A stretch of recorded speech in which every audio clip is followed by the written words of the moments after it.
Hare Krishna. This is 2-Minute Mahabharata Stories with Sunita Sunil. Let us see chapter 2, verse 21 of Bhagavad Gita. Vedha vinashinam netyam yayenam ajamavyayam katham sapurusha pata kam ghatayati hantikam. Let us repeat. Vedha vinashinam nityam yayenam ajamavyayam katham sapurusha pata kam ghatayati hantikam.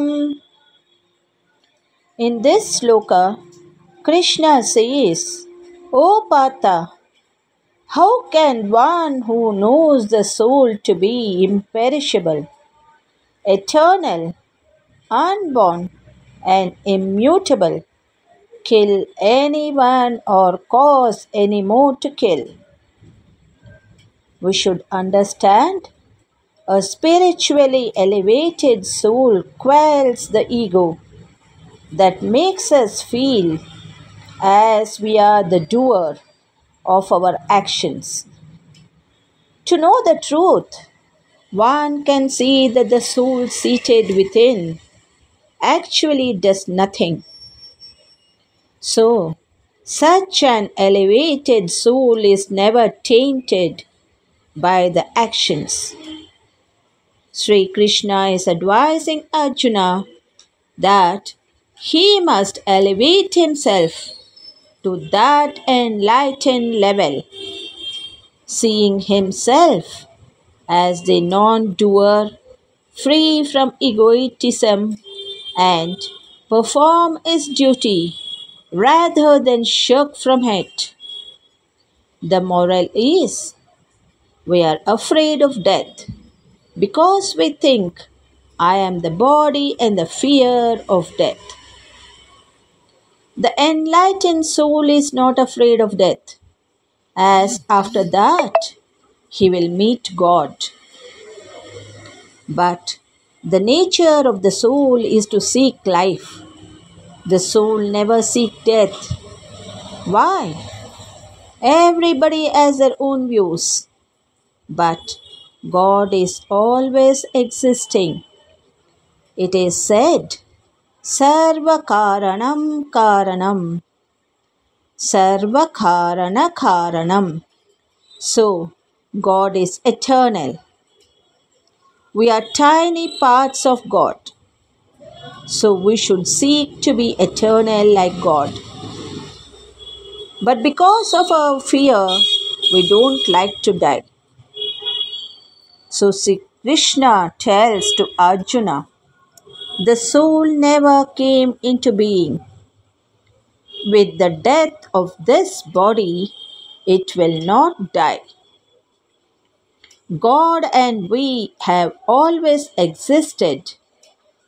So we seek life because we are tiny parts of that God.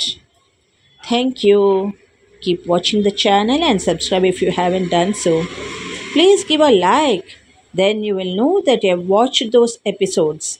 And please keep watching the previous episodes and Bhagavatam stories also. Thank you. Have a good day. ಹರೇ ಶ್ರೀಕೃಷ್ಣ. ಶ್ರೀಮದ್ ಭಗವದ್ಗೀತೆ ಅಧ್ಯಾಯ 2 ಶ್ಲೋಕ 21. ವೇದ ವಿನಾಶಿನಂ ನಿತ್ಯಂ ಯಯೇನಮಜಮವ್ಯಯಂ ಕಥಂ ಸ ಪುರುಷ ಪಾರ್ಥ ಕಂ ಘಾತಯತಿ ಹಂತಿಕಂ. ಈ ಶ್ಲೋಕದ ಭಾವಾರ್ಥ: ಪ್ರತಿಯೊಂದು ವಸ್ತುವಿಗೂ ಅದರದೇ ಪ್ರಯೋಜನವಿದೆ. ಪರಿಪೂರ್ಣ ವಿದ್ಯೆಯ ನೆಲೆ ಇರುವವನಿಗೆ ಒಂದು ವಸ್ತುವನ್ನು ಸರಿಯಾದ ಪ್ರಯೋಜನವನ್ನು ಪಡೆದುಕೊಳ್ಳಲು ಹೇಗೆ ಮತ್ತು ಎಲ್ಲಿ ಅದನ್ನು ಉಪಯೋಗಿಸಬೇಕು ಎನ್ನುವುದು ತಿಳಿದಿರುತ್ತದೆ. ಇದೇ ರೀತಿ ಹಿಂಸೆಗೂ ಅದರ ಪ್ರಯೋಜನವಿದೆ. ಹಿಂಸೆಯನ್ನು ಹೇಗೆ ಬಳಸಬೇಕು ಎನ್ನುವುದು ತಿಳುವಳಿಕೆಯುಳ್ಳ ಮನುಷ್ಯನನ್ನು ಅವಲಂಬಿಸಿದೆ.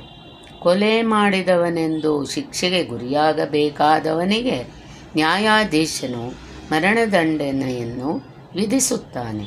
ಆದರೆ ನ್ಯಾಯಾಧೀಶನನ್ನು ಆಕ್ಷೇಪಿಸುವಂತಿಲ್ಲ, ಏಕೆಂದರೆ ಅವನು ನ್ಯಾಯ ಸಂಹಿತೆಗೆ ಅನುಗುಣವಾಗಿ ಮತ್ತೊಬ್ಬನ ಮೇಲೆ ಹಿಂಸೆಯನ್ನು ಪ್ರಯೋಗಿಸುತ್ತಾನೆ. ಕೊಲೆ ಮಾಡಿದವನು ತಾನು ಮಾಡಿದ ಹೇಯ ಪಾಪಕ್ಕಾಗಿ ಮುಂದಿನ ಜನ್ಮದಲ್ಲಿ ಕಷ್ಟಪಡದಂತೆ ಅವನಿಗೆ ಮರಣದಂಡನೆಯನ್ನು ಕೊಡಬೇಕೆಂದು ಮನು ಸಂಹಿತೆಯಲ್ಲಿ ಸಮರ್ಥಿಸಿದೆ. ಆದ್ದರಿಂದ ರಾಜನು ಕೊಲೆಗಡುಕನನ್ನು ನೇಣು ಹಾಕಬೇಕೆಂದು ವಿಧಿಸಿದಾಗ ಅವನಿಗೆ ಉಪಕಾರವನ್ನೇ ಮಾಡುತ್ತಿದ್ದಾನೆ. ಹಾಗೆಯೇ ಕೃಷ್ಣನು ಯುದ್ಧ ಮಾಡು ಎಂದು ಆಜ್ಞಾಪಿಸಿದಾಗ ಈ ಹಿಂಸೆಯು ಪರಮ ನ್ಯಾಯಕ್ಕೋಸ್ಕರ ಎಂದು ಭಾವಿಸಬೇಕು. ಕೃಷ್ಣನಿಗಾಗಿ ಯುದ್ಧ ಮಾಡುವಾಗ ಆಗುವ ಹಿಂಸೆಯು ನಿಜವಾಗಿ ಹಿಂಸೆಯೇ ಅಲ್ಲ, ಏಕೆಂದರೆ ಒಬ್ಬ ಮನುಷ್ಯನನ್ನು ಅಥವಾ ಅವನ ಆತ್ಮವನ್ನು ಕೊಲ್ಲುವುದು ಸಾಧ್ಯವೇ ಇಲ್ಲ. ಆದುದರಿಂದ ನ್ಯಾಯದ ನಿರ್ವಹಣೆಗಾಗಿ ಹೊರ ತೋರಿಕೆಯ ಹಿಂಸೆಗೆ ಅವಕಾಶ ಉಂಟು. ಅರ್ಜುನನು ಇದನ್ನು ಅರ್ಥ ಮಾಡಿಕೊಂಡು ಕೃಷ್ಣನ ಆದೇಶವನ್ನು ಪಾಲಿಸಬೇಕು. ಶಸ್ತ್ರಚಿಕಿತ್ಸೆಯ ಉದ್ದೇಶ ರೋಗಿಯನ್ನು ಕೊಲ್ಲುವುದಲ್ಲ, ಅವನನ್ನು ಗುಣಪಡಿಸುವುದು. ಕೃಷ್ಣನ ಆದೇಶದಂತೆ ಅರ್ಜುನನು ಮಾಡುವ ಯುದ್ಧಕ್ಕೆ ಸಂಪೂರ್ಣ ತಿಳುವಳಿಕೆಯ ಆಧಾರವಿದೆ. ಆದ್ದರಿಂದ ಪಾಪಕರ್ಮದ ಫಲದ ಸಾಧ್ಯತೆಯೇ ಇಲ್ಲ.